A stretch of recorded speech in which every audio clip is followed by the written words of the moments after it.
দাঁড়িয়ে রাখি না। কেন রাখেন না ভাই? দাঁড়ের ইজ্জত আমি রাখতে পারবো না, সেজন্য দাঁড়িয়ে রাখি না। আবার যা দাঁড়িয়ে রাখে তাদেরকে বলে, এ বেটা দাঁড়িয়ে রাখছো না, দাঁড়িয়ে ইজ্জত রাখতে পারবা, তাহলে দাঁড়িয়ে রাখিও। ইজ্জত না রাখতে পারলে দাঁড়িয়ে রাখার দরকার নেই। দাঁড়িয়ে বেইজ্জত করো না, তাছাড়া দাঁড়িয়ে চাষি বলো। হ্যাঁ, হাতি খাদে পড়ছে, এবার পিঁপড়া লাত্তি মারে, কি বলে? কদরে দাঁড়িয়ে চাষিতে।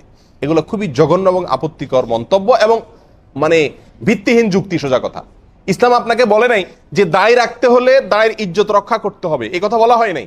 দায় রাখলে সে বেচারা নিষ্পাপ হয়ে যাবে, আর কোনো গুনাহ করতে পারবে না, করলে তার দাঁড়িয়ে শেষে দিতে হবে, দায়ের ইজ্জত সে খেয়ে ফেললো, এরকম কোনো কথা কোরআন সুন্নাহয় বলা হয় নাই। বরং সে দায় রাখছে, এটা ভালো কাজ করছে।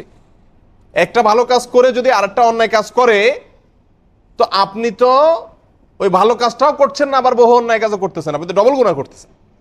আপনার চাইতে সেই লোক ভালো যে ব্যক্তি দায় রাখছে, দু চারটা অন্যায় কামও তার দ্বারা হয়ে যাচ্ছে, আল্লাহ তাকে মাফ করুক।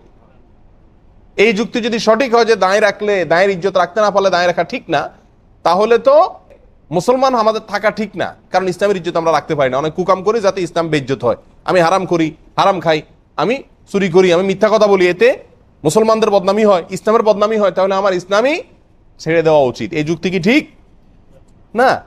আমি যতটুকু ভালো করার সামর্থ্য আছে ততটুকু করব।